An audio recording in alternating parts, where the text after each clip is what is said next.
He still keeps the second mug in the cabinet, not because someone's coming over, but because, once upon a time, someone did. And some habits just don't leave easily. Every morning he makes coffee. One mug, one silence, one deep breath before the world wakes up. No text messages, no lipstick on the rim. Just him and the quiet he once feared, but now protects. He doesn't say it out loud, but love changed something in him. Not just the breakup, not just the betrayal, but the realization that the kind of love he once believed in may not be built for men like him anymore.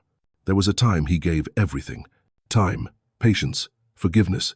He thought love was supposed to fix what was broken, even if it broke him to keep trying. But now, he doesn't rush. He doesn't chase. He doesn't even correct people when they say he's closed off.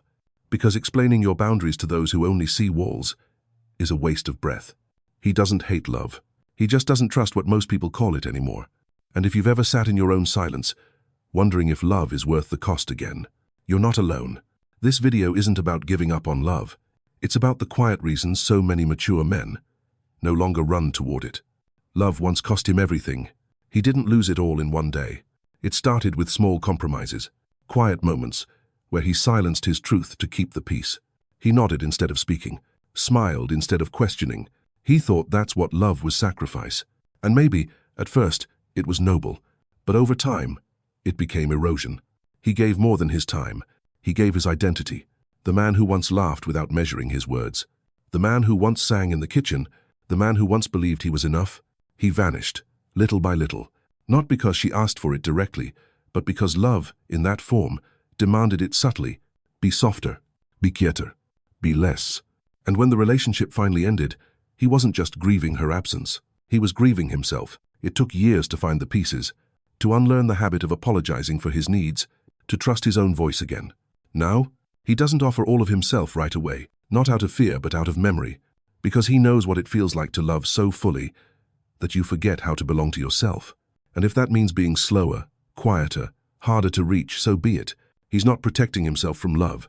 He's protecting the parts of himself love once took. He learned that love often comes with conditions. It usually starts with warmth. She sees him, hears him, tells him he's different, special, and for a moment, he believes this time will be different. But slowly, the conditions reveal themselves. You used to text more. You're too quiet lately. Why can't you just open up like other men? And he feels it, the pressure to perform, not intentionally cruel, but unspoken rules appear. He's loved, but only when he's expressive. He's accepted, but only when he's emotionally available on her terms. He's learned that for some women, love is a transaction. Give me vulnerability, and I'll give you closeness. Give me consistency, and I won't criticize. But real love, the kind that nourishes, doesn't come with checkboxes. He doesn't want to be tolerated when convenient. He wants to be understood even in silence. He knows now, if he has to keep adjusting to stay lovable, he's not really loved, just managed. So when a new connection begins, he pays attention. Not just to her words, but to the terms behind them. He's not afraid of commitment. He's just unwilling to shrink again. Because the man who's learned the cost of conditional love will only stay where he's free to be whole. He's seen how fast forever can change. He once believed in forever. Not in the fairy tale kind, but in the slow, steady kind. The kind where you grow old together, finish each other's stories, fold laundry side by side. But forever turned into Tuesday. One ordinary night, she came home quiet, too quiet, and he knew. Not because of what she said, but because of everything she didn't. That's how it happens sometimes. Not with a storm, with a shrug, a silence, a door that closes softly. She used to say, "I'll never leave." Now, she won't return his texts. He used to think people meant what they promised. Now, he knows they mean it. In that moment, but moment passe, people shift. And what felt like a lifetime commitment can vanish in the space between two heartbeats. So no, he doesn't get swept up in always anymore. He's not moved by forever, because he's seen how fast love can change and how slow the healing is after. He still hopes for something lasting, but he no longer confuses intensity for longevity, and he no longer builds dreams on promises whispered at midnight. He builds on patterns, on presence, on what stays after the mood fades.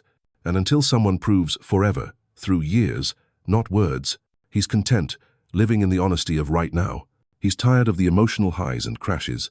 Love used to feel like a roller coaster, thrilling, unpredictable, intoxicating. She'd light up when he walked in.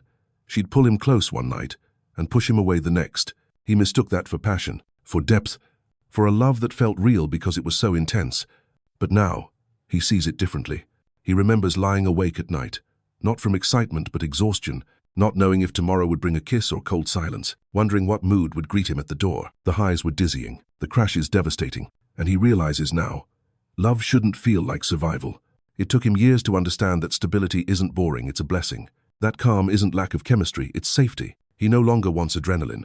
He wants assurance. He's not avoiding emotion. He's avoiding volatility dressed up as romance. Because he's done giving his heart to women who only know how to love in extremes. He craves slow burn now, not wildfire. Something that warms, not scorches. And if that makes him seem emotionally flat, to some so be it. He knows what it's like to ride the highs just to fall harder later. And he'd rather walk on solid ground than fly into another crash. He fears being misunderstood again. He's not afraid to feel. He's afraid of explaining his feelings to someone who refuses to listen. He's been there sitting across from someone who misreads his silence as disinterest, who takes his need for space as rejection, who asks for honesty, but punishes it when it comes. He tried to open up once, really open up, to say, "I'm struggling today," without being told to just get over it. End. To explain why he needs solitude, not because he's angry, but because that's how he resets. But instead of feeling seen, he felt corrected. Instead of feeling heard, he felt analyzed. And over time, he grew quiet again. It's not that he can't share. It's that he's tired of translating his soul into a language that keeps being misunderstood. He wants connection, not interrogation. He wants space to feel without performing clarity on command. At this age, he doesn't need someone to fix him. He needs someone who doesn't flinch when he's quiet, who doesn't assume the worst when he withdraws. Because to a man like him, being misunderstood by someone close is lonelier than being alone. So he chooses caution. Not because he's cold, but because he's been wounded by misinterpretation one too many times. He's seen love used as leverage. He remembers the first time he felt it. It was subtle, a shift in her tone, a hint of withholding, a delayed text, a "we'll see" instead of a yes. And he realized love was being used as leverage, not intentionally cruel, but calculated enough to make him question himself. Maybe if I just do more, maybe if I just say it differently, maybe then she'll soften again. And suddenly, love wasn't a gift. It was currency. Affection given in exchange for compliance, warmth traded for apology, connection dangled like a reward. He began to feel small, performative, like he was always one step away from emotional punishment. And the worst part? He thought that was normal. But now, he knows that real love doesn't manipulate. It doesn't pull back just to test loyalty. It doesn't weaponize silence, or affection, or attention. He's no longer interested in games, no matter how subtle. If love comes with scorekeeping, he's out.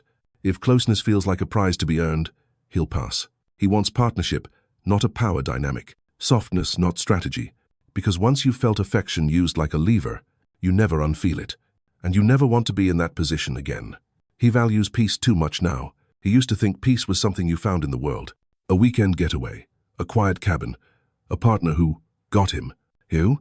But after everything, the arguments, the tension, the silent treatments, he learned peace isn't a place. It's a boundary. It's what you protect when you've lived too long without it. Now, David values peace the way he once valued passion. He knows what it's like to come home to raised voices, to feel tension lingering in the air like smoke, to have to brace himself just to walk through the front door. And once you've had to live like that, you don't forget. Now, his peace is non-negotiable. He doesn't need someone to agree with him on everything. But he does need someone who doesn't confuse drama with depth. Someone who doesn't need constant tension to feel alive. He doesn't argue anymore, not because he doesn't care, but because he's done confusing conflict with connection. He wants peace that wraps around him like a warm blanket at the end of a long day, the kind where being yourself doesn't cost you your calm. And if love means risking that again, he'll choose stillness. He'll choose quiet mornings and undisturbed sleep, because passion may have once thrilled him, but peace heals him. He no longer believes that love alone is enough. He used to think love could fix anything, that if two people just loved each other enough, they could overcome their differences, different values, different pasts, different ways of handling stress, anger, money, silence. But now, he's seen too much. He's seen how love alone can't raise a child, can't fix someone's unhealed trauma, can't build trust after 1,000 small betrayals.